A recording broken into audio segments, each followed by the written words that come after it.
வணக்கம். உலகத்தில் இயல்பாக தாமாக நடக்கும் நிகழ்வுகளின் மீது ஒரு படைப்பாளி தன்னுடைய கருத்தினை ஏற்றி இதனால்தான் இப்படி நடந்தது என்று கூறுவது தற்குறிப்பு ஏற்ற அணியாகும். திருக்குறளில் தற்குறிப்பேற்ற அணி வரக்கூடிய இடங்களெல்லாம் மிகவும் நயமிக்கவை. அமாவாசை நாள் வானிலே நிலவு இல்லாத காரணத்தால் விண்மீன்கள் நமக்கு தெளிவாக தெரியும்.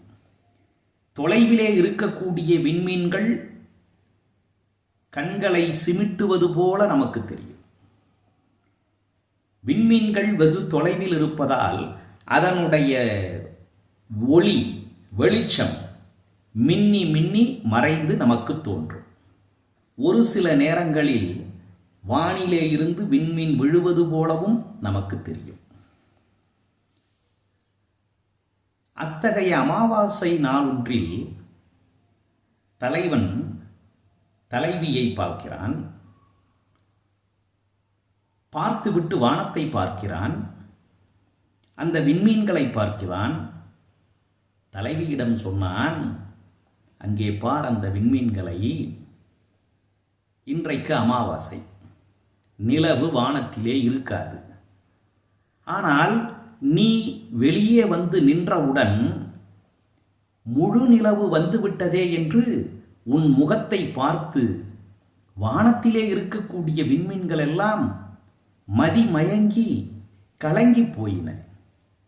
அதனால்தான் இன்றைக்கு அமாவாசை ஆயிற்றே, எப்படி முழு நிலவு வந்தது என்று திகைத்து போய் நடுங்கி போய் அங்கே பார் தன்னுடைய ஒளியை மறைத்து மறைத்து காட்டிக் கொண்டிருக்கின்றன.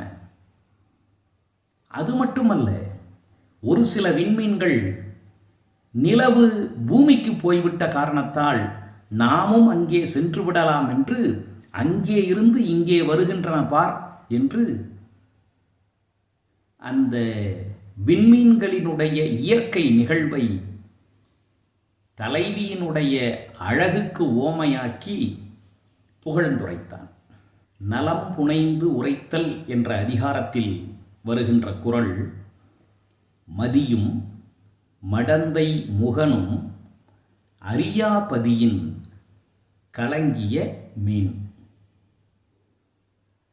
அதோடு அவன் நிறுத்திவிடவில்லை.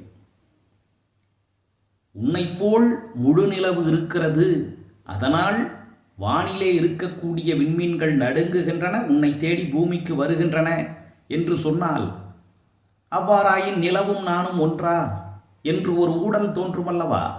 அதனால் அடுத்த குறளில் அவன் பேசுகின்றான், இந்த நிலவுக்கு ஒளி மிகுந்த முகம் இருந்தாலும் ஆங்காங்கே கரைகள் இருக்கும். ஆனால் உன் முகத்திலே ஒரு இடத்தில் கூட களங்கமோ கரையோ இல்லாதவள் நீ. இந்த விண்மீன்களுக்கு தெரிய வேண்டாமா? வானத்திலே இருக்கக்கூடிய நம்முடைய நிலவுக்கு முகத்திலே கரை உண்டு. கரையில்லாமல் பூமியிலே தெரியக்கூடிய அந்த முழுமதி போன்றது கரையில்லாமல் இருக்கும் காரணத்தால் நிலவு இல்லை என்று அதற்கு தெரிந்து கொள்ளக்கூடிய அறிவில்லாமல் இப்படி நடுங்கிக் கொண்டிருக்கின்றனவே என்றும் பேசுகின்றான்.